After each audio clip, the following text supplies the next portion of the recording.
সমগ্র পাহাড় ঢেকে দেওয়া হচ্ছে বিশাল লোহার জালে, কিন্তু কেন? এর পেছনে লুকিয়ে আছে বিস্ময়কর এক কারণ। পাহাড় মানে প্রকৃতির রহস্য আর সৌন্দর্যের মুগ্ধতা, কিন্তু সেই একই পাহাড় কখনো কখনো হয়ে উঠতে পারে ভয়ঙ্কর। একটু বৃষ্টি নামলেই মাটি আলগা হয়ে নেমে আসে ভূমিধস। পাহাড় চূড়ায় জমে থাকা পাথর মুহূর্তেই গড়িয়ে পড়ে, গ্রাস করে নেয় গাড়ি, মানুষ কিংবা পুরো গ্রাম। চীনের অনেক অঞ্চল এমন ঝুঁকিপূর্ণ যে সাধারণ মানুষ বর্ষাকাল এলে আতঙ্কে কাটাতেন দিন। কিন্তু চীন সবসময় সমস্যাকে ভিন্ন চোখে দেখে, এড়ানোর বদলে লড়ে যাওয়ার পথ বের করে। আর সেই লড়াই থেকেই জন্ম নিয়েছে এক অবিশ্বাস্য প্রকৌশল বিস্ময়। প্রথম দেখায় মনে হবে কোনো সাইফাই সিনেমার দৃশ্য।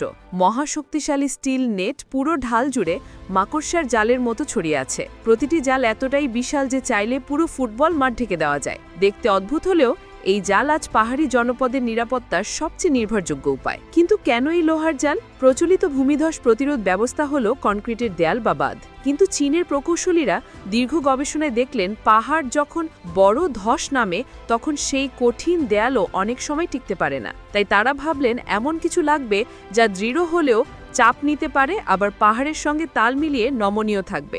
এই দুই প্রয়োজন মেটাতেই তৈরি হলো হাই টেনসাইল স্টিল নেট। পাহাড়ের গায়ে থাকা আলগা পাথর বা মাটি নিচে পড়তে চাইলে জাল সেটিকে ধরে ফেলে। বড় ধস নামলেও পুরো চাপটি ছড়িয়ে পড়ে পুরো জালের শরীরে, ফলে এক জায়গায় ভেঙে যাওয়ার আশঙ্কা থাকে না। এমনকি মাঝারি মাত্রার ভূমিকম্প এই জাল সহ্য করতে পারে। পাহাড় যেন একটা বিশাল শক্ত কাপড়ে মোড়া, ভিতরে নড়াচড়া হলেও বাইরে ধস নেমে আসে না। প্রকল্প বাস্তবায়নে ব্যবহার করা হয় হেলিকপ্টার, পর্বতারোহী শ্রমিক ও অত্যাধুনিক সরঞ্জাম। এই স্টিলনেট প্রযুক্তি আজ চীনের ইউনান, সিচুয়ান, গুয়াংসি আরও বহু অঞ্চলে ব্যবহৃত হচ্ছে। যেখানে একসময় পাহাড়ি রাস্তা দিয়ে গাড়ি চালানো মানে প্রাণ হাতে নিয়ে যাত্রা করা, সেখানে এখন মানুষ নিশ্চিন্তে পথ চলে। আরও আশ্চর্য তথ্য হলো জালের ফাঁক দিয়ে রোদ বৃষ্টি ঢোকার ফলে পাহাড়ে আবার নতুন গাছ জন্মাতে শুরু করেছে। অর্থাৎ সমাধানটি শুধু নিরাপত্তাই দিচ্ছে না, পাহাড়ের পরিবেশও ফিরিয়ে আনছে। প্রশ্ন হলো, বাংলাদেশ কি চাইলে এই প্রযুক্তি ব্যবহার করতে পারে? চট্টগ্রাম, বান্দরবন, কক্সবাজার অঞ্চলে বর্ষাকালে প্রতিবারই ভূমিধস বড় সংকট হয়ে দেখা দেয়। অনেকে ঘরবাড়ি হারান, অনেকে জীবন হারান।